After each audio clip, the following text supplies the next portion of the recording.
आप कोई और बात करना चाहेंगे हकीम जी? भजन, जो वही बात जो मैं कहना चाह रहा था, वो आपके जो है ना यहाँ पर वो कमेंट्स में मेरे कुछ दोस्त बने हुए हैं, वो कुछ ना कुछ ऐसे छोटे किस्म के सवाल मुझसे पूछते रहते हैं। उन्हीं में से एक रिलेटिव ने ये पूछा था कि ये हाबिल के बहन भाइयों की शादियां कैसे हुई, ये अपना वो हज़रत आदम अलैहिस्सलाम की औलाद थी और सब कुछ। अब ये कि ये जो अव्वल तो ये कि ये अजीब सा सवाल है। मैं तो ये जो जेनेसिस की जो चीज़ें उम्मीद तो मैं तो उसमें मेरा कोई अमल दखल नहीं है, लेकिन मेरे इसमें जो थोड़ी-सी राय उनको देना चाहूँगा। नंबर 1 तो ये कि जो इवन जो डीएनए जो एनालिसिस जितनी भी हुई है दुनिया में, जितना भी जो डेटा इकट्ठा हुआ है, समझ अभी तक यही आई है कि जो कॉमन एक पेरेंट्स अफ्रीका में मौजूद थे जहाँ से ये सारी जनता निकली है, और वो एक ही पेरेंट्स का भी ज़िक्र मिलता है। तो वो ये नहीं जी सर, नहीं, ये बात साइंटिफिकली इनकरेक्ट है सर। इनकरेक्ट है। आप माइटोकॉन्ड्रियल ईव और आप वाई क्रोमोसोम एडम और माइटोकॉन्ड्रियल ईव की बात कर रहे हैं। वाई क्रोमोसोम एडम जो था ना, वो माइटोकॉन्ड्रियल ईव का most probably great great great कोई 40,000 साल के फर्क से उसका बेटा था। ठीक है भजन, ऐसा ही होगा। मेरी सर थोड़ी ठीक है, वो नहीं है तो वो गलत होगी, हो सकती है। वो नहीं गलत नहीं है, वो गलत नहीं है, वो है, वो ठीक है। मगर उनको मियां बीवी बनाना, ये असल में ना जेनेटिसिस्ट जो है ना, उन्होंने एक पन जिसको कहते हैं ना जानबूझ के क्रिएट किया, कि जानबूझ के ऐसा नाम यूज किया कि मजहबी लोगों को इसमें इंटरेस्ट हो, जेनेटिक्स में डीएनए टेस्ट करवाएं और ऐसे हाँ जी, बस इतनी सी बात है। क्योंकि उसी माइटोकॉन्ड्रियल ईव का आप में और मुझ में क्या है, माइटोकॉन्ड्रिया। यानी माइटोकॉन्ड्रिया को अगर पीछे ट्रेस किया जाए तो एक ऐसा पॉइंट आता है कि दुनिया में जितने भी इंसान पाए जाते हैं ना, उन सब के अंदर उस औरत का माइटोकॉन्ड्रिया है। क्योंकि इसका मतलब यह है कि एक औरत थी जिसकी बेटियां उस वक्त से लेके आज तक हमेशा साहिब औलाद होती हैं। हाँ, वो तो कभी ऐसा नहीं हुआ कि, यानी क्योंकि और भी जब वो थी तो और भी औरतें थी, मगर उन औरतों के अंदर यह हुआ कि किसी टाइम उनकी बेटियां टोटल उनकी बेटियां तमाम की तमाम इनफर्टाइल पैदा हो गई, या उनके बच्चे सरवाइव नहीं कर पाए, तो वो खत्म हो गई, उनकी मदर लाइन खत्म हो गई। इस तरह जो वाई क्रोमोसोम एडम है, उसका मतलब यह है कि उसकी नस्ल में हमेशा बेटों का सिलसिला चलता रहा, यानी उससे लेके आज तक कभी ऐसा नहीं हुआ कि बेटे ना पैदा हुए हों उसके अंदर। ठीक है, नहीं बिल्कुल, वो तो ऐसे ही है। जब भी आप वो औरत का देखते हैं तो वो हमेशा जो है, जो आपका हैप्लो ग्रुप मिलता है, वो हमेशा सिर्फ उसमें आपको फिर वो वुमेन टू वुमेन ही मिलता जाता है, वो it all reaches to one women. जी अच्छा, सब्सटेंशिया निग्रा सर, आज एक न्यूज भी बड़ी आई है। जी बताएं। जो कि आपकी नजर से शायद गुजरी हो, मुझे लगता है आपको पता होगा ऑलरेडी, मगर ये फिर मजहब के और खुदा के मुंह के ऊपर एक काफी मुश्किल किस्म की एक वो आ गई है। पहली बार चूहों पे ऐसा तजर्बा हो गया कि जिसमें 2 बाप हैं बच्चों के। जी, यानी कि वो पार्टली एक से लेकर यानी कि आधा डीएनए सबसेट ऑफ डीएनए एक बाप से है, सबसेट ऑफ डीएनए एक बाप से है। हाँ जी, वो जो हदीस में 2 बाप वाला मसला है ना, अब इन्होंने कहना है कि इसीलिए 2 बाप वाला मसला हदीसों में था। जी खैर, मतलब इंटरेस्टिंग है। हाँ, तो ये इनकी दुम के सेल्स निकाल के वो स्किन सेल से स्टेम सेल बने हैं, और स्टेम सेल से फिर ये जो बच्चे पैदा हुए हैं, ये जो 5 चूहे हैं, इनके 2 बाप हैं। थ्योरेटिकली यानी कि इनके 5 बाप भी हो सकते थे। हाँ, तो मल्टीपल हो सकते हैं, बिल्कुल हो सकते हैं। हाँ जी, और ये सारे हेल्दी हैं। ठीक है, और अगर चूहे में ये पॉसिबल है तो कल मर्द में भी, ये इंसान में भी पॉसिबल हो जाना है। होमोसेक्सुअल्स के बच्चे कल ऐसे होने हैं जिनके अंदर दोनों बापों का डीएनए शामिल होने, यानी लिटरली ये हो जाना है। जो ये, यानी मैं तो पहले कहता हूं कि जेनेटिक्स वो तजर्बे, वो मौजे कर रही है जो हजरत ईसा का मौजा उनके सामने फीका पड़ गया है। भाई, एक ऐसी औरत बच्चे पैदा करती है ना जिनकी वो माँ होती है, ना जिनका वो बाप होती है, भाई वो टोटली उससे जेनेटिकली अनरिलेटेड होते हैं, वो उनकी सिर्फ और सिर्फ सरोगेट मदर होती है। ठीक है, अब भाई जी बिल्कुल। मैं कह रहा हूँ कि बड़ा माइटोकॉन्ड्रिया दूसरी औरत का डाला गया है, ठीक है, वो बना है, यूट्रस इम्प्लांट हुआ है पिछले दिनों, आपको पता है, ठीक है। कहां जा रही हैं बातें? नहीं, गालिब भाई दूसरा चक्कर है कि जो ये इस कम्युनिटी में है, होमोसेक्सुअल कम्युनिटी में, गे कम्युनिटी में, मेरे एक दोस्त हैं, हमारे जाने वाले फैमिली फ्रेंड है, अब उनके लिए प्रॉब्लम होती है बंदी ढूंढना, कि किस बंदी को ढूंढे, फिर उससे सरोगेट बच्चा पैदा करें, फिर एक जो पार्टनर है वो एक दफा करे, ये बड़ा प्रोसेस है, उनको पता नहीं कितने पैसे खर्च करने पड़ते हैं, ढूंढना पड़ता है, it's a very complex thing. मेरी बातचीत हुई भी ऐसे लोगों के साथ जो अच्छा, और ये व्हाइट राइनो की पॉपुलेशन इसकी वजह से बाउंस बैक कर सकती है, क्यों? क्योंकि व्हाइट राइनो के उनके पास मेल स्पर्म के स्पेसिमन इतने थोड़े हैं कि जेनेटिक डाइवर्सिटी नहीं है, अब उनको वो मिक्स करके मजीद ज्यादा कॉम्प्लेक्स बना सकते हैं। यानी एक्सटिंक्शन से व्हाइट राइनो के बचने की ये बहुत टेक्नोलॉजी काफी हेल्प कर सकती है इस मामले में, ठीक है। तो ये काम जहां जा रहा है ना, अभी आप देखते जाएंगे आगे आगे होता है क्या, इब्तदाई इश्क है होता है क्या, जाहिर बात आगे आगे देखिए होता है क्या। अर्ली टाइम्स गालिब, और आगे जो मैं बात करने जा रहा हूँ विद डिस्क्लेमर, ये एक स्पेक्यूलेशन है, और हम एक फ्यूचरिस्टिक स्पेक्यूलेशन जब करते हैं तो वो फ्यूचरिस्टिक कॉन्टेक्स्ट में बात हो रही होती है।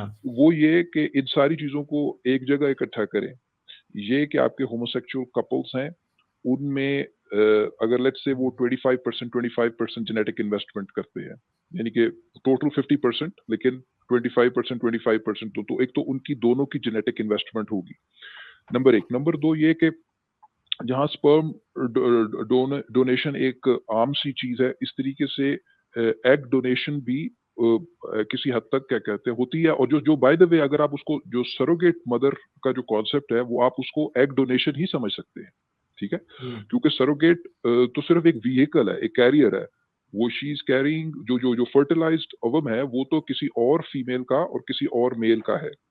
अच्छा, इनको आगे लेकर जाएं, अगेन ये कोई इतनी भी फ्यूचरिस्टिक बात नहीं है, लेकिन चलें आज नहीं एग्जिस्ट करती, लेकिन मैं बात कर रहा हूँ एक वाइल्ड स्पेकुलेशन कि अगर artificial womb one day if it becomes the reality, उस केस में आपके पास जिस तरह स्पर्म बैंक्स होते हैं इस तरीके से एग बैंक्स भी होंगे। अब एक एवरेज वुमन जो है वो तो 400 दफा ओव्यूलेट करती है अप्रोक्सीमेटली, अब 400 के 400 एग्स तो उसने इस्तेमाल करने नहीं है, ठीक है, तो उसकी एग जहां स्पर्म डोनेशन है उस तरीके से एग डोनेशन भी मुझे कोई लॉजिकल वजह नहीं लगती कि वो क्यों वाइड स्प्रेड नहीं होगी। अगेन अभी भी हो रही है, हो रही है वेस्ट में तो बहुत वाइड स्प्रेड है, बिल्कुल बिल्कुल, अभी तो काफी है यहाँ पे, exactly it's more valuable, like they get more money. जो सरोगेट मदरहुड है उसको आप सब्ट्रैक्ट कर दें, आर्टिफिशियल वूम को ले आए, तो इसका मतलब ये है कि आपने जो चूंकि आपके पास अगर सप्लाई ऑफ डोनेटेड एग्स मौजूद है, आर्टिफिशियल वूम्स की सर्विस मौजूद है, तो उस केस में वो जो होमोसेक्सुअल कपल्स हैं, मेल होमोसेक्सुअल कपल्स जो हैं, उनको खातून की जरूरत ही नहीं रही, और वो एक 25% जेनेटिक इन्वेस्टमेंट के साथ they can both be fathers, और वो बच्चा उनका इक्वल इन्वेस्टमेंट होगी उन दोनों की। तो एग्जैक्टली किस तरीके से ये डायनामिक्स मॉर्फ करेंगी और इवॉल्व करेंगी in probably not that distant future. Substantial नहीं, मैंने इसके ऊपर देखा था, आर्टिफिशियल वूम्स के ऊपर डच कंपनी काम कर रही है, वो कह रही है कि हम प्री मैच्योर बेबीज को बाय 2030 तक हम उनको आर्टिफिशियल वूम्स हम तैयार कर लेंगे बाय 2030। हमने बात की हुई है इस बात के ऊपर, मैंने सब्सटेंशियल निगरा ने एक्सटेंसिवली इस पे बात किया, एक दिन हमारी बड़ी बहस हो गई थी मेरे देसी न्यूज़ से मैं सुना था। हाँ जी, शुरू में तो आप समझें कि ये उनके लिए एज अ सर्विस है कि जिनको नॉर्मल जो जेस्टेशन पीरियड है और जो नॉर्मल प्रेगनेंसी, नॉर्मल डिलीवरी, उनके लिए बड़ी प्रॉब्लमेटिक, और बहुत सारे ऐसी खवातीन हैं जिनके लिए ये एक प्रॉब्लम है, और जिस तरह आपने प्रीमेच्योर सर, मगर हम इस बात पे बात ही नहीं कर रहे सर, जो मेन सबसे बात है कि ये स्पर्म से नहीं बने। एग्जैक्टली सबसे बड़ी तो बात ये है, जो कि मतलब अब एक देखें, कल को एक आदमी है, मैं कहता हूं कैस्ट्रेट हो गया है, बंदा कैस्ट्रेट हो गया, स्पर्म है ही नहीं है, ठीक है, अब बैकबोन से तो आते नहीं है, आपको भी पता है और हमें भी पता है, ठीक है, तो वो बंदा जाए क्लिनिक में और अपनी स्किन दे के या अपना बाल दे के आ जाए, तो उन्होंने उसका बच्चा पैदा कर देना। बताएं सर, ये कितना बड़ा मौजूदा है कि दुनिया में ये अब जानवर के बच्चे ऐसे पैदा हो गए हैं in which sperm has nothing to do. अब बताएं और उसको फर्दर इलेबोरेट कर दूं जो गालिब बात नुत्फा कर रहे नुत्फे के बगैर पैदा हो रहे हैं भाई बच्चे। हैं, ये एक नया नुत्फा नजर पेश कर रहे हैं आप, ठीक है। अच्छा, तो पॉइंट ये है कि मैं उसको इलेबोरेट कर दूं जो गालिब जो स्ट्रेस कर रहे हैं जिस पॉइंट को, वो इम्पोर्टेंट इस वजह से है कि ये जो सोमेटिक लाइन है ना, जो जर्म लाइन नहीं है, हाँ सोमेटिक लाइन से ये वाला एक्सपेरिमेंट हुआ, ये बच्चे पैदा हुए हैं।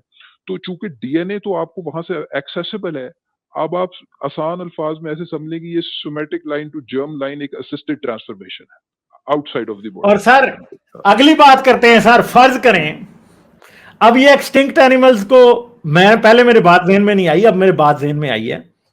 एक्सटिंक्ट एनिमल्स को रिवाइव करने की बात क्यों है कि एक हाथी मरा था 1950s में, या व्हाइट राइनो मरा था 1950s में, उसकी स्किन का इतना सा भी सैंपल पड़ा हो सकता है वो उससे डीएनए एक्सट्रैक्ट करके सोमैटिक सेल को रिवर्स इंजीनियरिंग करके उसको उससे बच्चा पैदा कर दें। ये बात यानी आप मतलब सोचिए क्या होगा ये। इसको जोड़ें पेलियोजिनोमिक्स से, ठीक है। हाँ जी सर, आप नेएंडरटाल का बच्चा पैदा कर लें आज। हाँ, इसको जोड़ें आप क्या होगा? मैं कहता हूँ आप किसी अगर जो पेलियोजिनोमिक्स प्राइमरीली फॉसिल से डीएनए एक्सट्रैक्ट करने की टेक्नोलॉजी है। हाँ। पिछले साल जो 2022 का जो नोबेल प्राइज मिला था वो बेसिकली पेलियोजिनोमिक्स पे मिला था, ठीक है। ये जो 2022 के एंड में, तो ये जिस तरीके से टेक्नोलॉजी इंप्रूव हुई है कि एक्सटिंक्ट जानवरों की, एक्सटिंक्ट लाइफ फॉर्म्स की जीनोमिक सीक्वेंसिंग जो है वो अब बिल्कुल पॉसिबल है। पिछले 15-20 साल हो गए उसको, टेक्नोलॉजी मैच्योर कर गई है और फर्दर मैच्योर करेगी। तो आप किसी डायनासोर का अगर आपको डीएनए आ रहा है, आपको निएंडरथॉल का आ रहा है डीएनए, तो इन प्रिंसिपल आप सर डायनासोर का निकालना पॉसिबल होगा वैसे? कुछ पता नहीं, आगे वक्त के हिसाब से वो डिके कर जाता है, मुश्किल है, वो टेक्नोलॉजी अभी उस लेवल पर नहीं है। लेकिन ये तो हो सकता है कि किसी एम्बर के अंदर कहीं कोई डीएनए ट्रैप हुआ हो, तो शायद कोई पॉसिबिलिटी बन जाए। मगर एक बात तो पक्की है कि वूली राइनो, वूली मैमथ, नेएंडरटॉल्स, ये आज से जो, क्योंकि मैंने जो पेलियोजेनेटिक्स पे पढ़ा था, आप ज्यादा बेहतर इस बारे में बता सकेंगे कि 1 लाख, 2 साल, लाख साल, मिलियन साल तक एक्सट्रैक्ट हो सकता है, कंप्लीट हो सकता है या नहीं, मगर लाखों साल, 1 लाख साल का कंप्लीट भी शायद हो सकता है एक्सेप्टेबल नॉइज थ्रेशोल्ड के साथ ना, वो कि उसमें नॉइज होता है रीड में। लेकिन भाई अगर अब अगेन मैं एक फ्यूचरिस्टिक बात कर रहा हूँ, अगर वो नॉइज लेवल इंप्रूव हो रहा है किसी वजह से वक्त के साथ साथ, तो आपके पास एक पार्शियल जीनोम तो अवेलेबल है। लेकिन निएंडरथॉल को ले लें, निएंडरथॉल ले लें, ठीक है, कोई होमो हैबिलिस ले लें पुराना, वो तो उनका तो आपके पास with significant reliability genomic sequences मिल जाएगा, क्योंकि वो इतने पुराने नहीं है। अच्छा, अभी आपके पास जो किताबों में या वैसे जो मॉडल्स रिकंस्ट्रक्ट किए जाते हैं वो कंप्यूटर मॉडल्स की बेस पे होते हैं, एक किस्म की एक मिसिंग डेटा को वो इंटरपोलेट कर रहे हैं जो हमारे सामने जो नजर आते हैं। और सर वो बेगम ने मुझे भी भेजा है, टैस्मेनियन टाइगर पे हो रहा है काम जनाब, ठीक है जी। टैस्मेनियन टाइगर जो है 1930s में या मेरे ख्याल है 1870s में एक्सटिंक्ट हुआ था, वो तो हो सकता है वापस आ सकता है। सर टैस्मेनियन टाइगर आएगा वापस, डोडो आएगी वापस, और इस तरह के जानवर कहीं आएंगे वापस। मेरे ख्याल है 50 साल बाद तो हम शायद फर्स्ट एनिमल्स देख चुके होंगे जो वापस आएंगे। मेरा ये भी ख्याल है कि ये बुली मैमथ आएगा, क्योंकि ये एक मैमथ बायोसाइंसेस कंपनी है जो ये काम कर रही है। There already startups in Bay Area जिनका गोल है, और they have got a lot of funding, I mean hundreds of millions of dollars, not a small amount. So तो मुझे बताएं कि ऐसे वक्तों में मजहब किधर जाएगा? यही तो बातें हैं। मैं कहता हूँ फ्यूचर में मजहब की कोई जगह ही नहीं है असल में, एटलीस्ट इन मजहबों की तो कोई नहीं। भजन एक सवाल है सब्सटेंशियल भाई, कि जो सेल्स डेड हो चुके हैं उनका जेनेटिक सीक्वेंसिंग तो आप कर सकते हैं, उनके एट्रीब्यूट्स तो देख सकते हैं, लेकिन क्या उनको आप रिवाइव कर सकते हैं, उनको दोबारा जिंदा कर सकते हैं, उनकी बेसिस पर कोई नया फर्टिलाइज कर सकते हैं उनको? अगर आप सर इसीलिए तो जीनोम सीक्वेंसिंग पे काम हो रहा है और डीएनए प्रोटीन फोल्डिंग पे काम हो रहा है। जी सर सॉरी मैंने आपको काट दिया। सादा बात ये है हकीम जी कि अगर फर्ज करें मेरे पास कोई डीएनए सीक्वेंस सॉफ्ट फॉर्म में एग्जिस्ट करता है कंप्यूटर में, ठीक है, अगर मैं उसको सिंथेसाइज कर सकता हूँ starting from like synthetic materials, और उसकी बेसिस पर वो लाइफ को किक स्टार्ट कर सकता हूँ, तो that's it, we are done.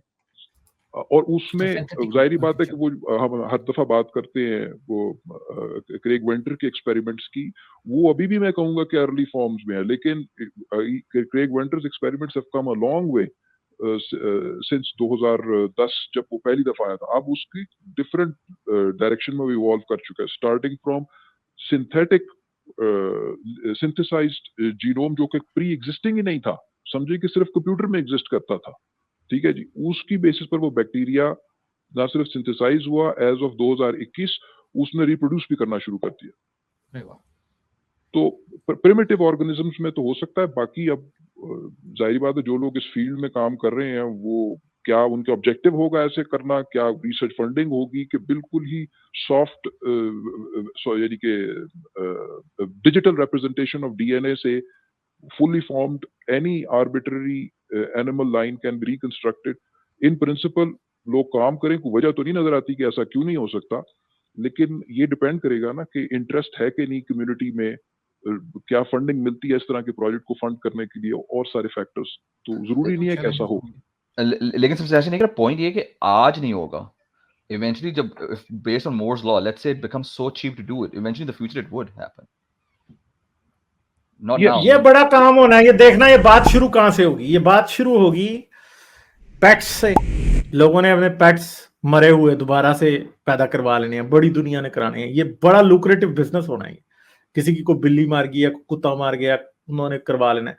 फिर ये भी बात याद रखेंगे, ये तो लोगों ने अपने माँ बाप पे भी कराने हैं और अपने बच्चों पे कराने। बच्चों पे क्यों नहीं कराएंगे लोग? मुझे देखें एक बच्चा किसी का मर गया है, मुझे लगता है कि बड़ा ये भी बड़ा डोर होगा, टैबू जरूर होगा, मगर लोगों ने बच्चे अपने दोबारा पैदा करवा लेने हैं। एक दिन आना है जिसका जो मर जाएगा उसे लोग कहेंगे यार तू कंसोल करने के लिए इसे दोबारा पैदा कर ले। उन्होंने लिटरली उसका डीएनए पकड़ना है, उसे एक ऐसे एग में, एग के शेल के अंदर डालना है, फर्टिलाइज कराना है, उसको उन्होंने दे देना है और वो बच्चा निकल के क्लोन आ जाना है। बड़ा ये काम बहुत आगे जाएगा, ये देखते जाएं अभी होगा क्या आगे। हमारा मॉरल ग्राउंड जो है ना, हमारा जो मॉरल लैंडस्केप है वो टोटल हमेशा के लिए बदल जाना है। मॉरल ओवरऑलिंग होनी है खतरनाक। ये चीजें मैटर ही नहीं करनी। ये जिन बातों पे आज दुनिया लड़ रही है ना, वो ये गे है, ये ट्रांसजेंडर है, ये फलां है, डमका है, ये बातें मैटर ही नहीं करनी कोई भी। ये बातें बदल जानी है हमेशा के लिए। लाइक, शेयर और सब्सक्राइब करना मत भूलें। इसके साथ साथ आप मेरे चैनल को पेट्रियन पर सपोर्ट कर सकते हैं। पेट्रियन का लिंक वीडियो की डिस्क्रिप्शन में है।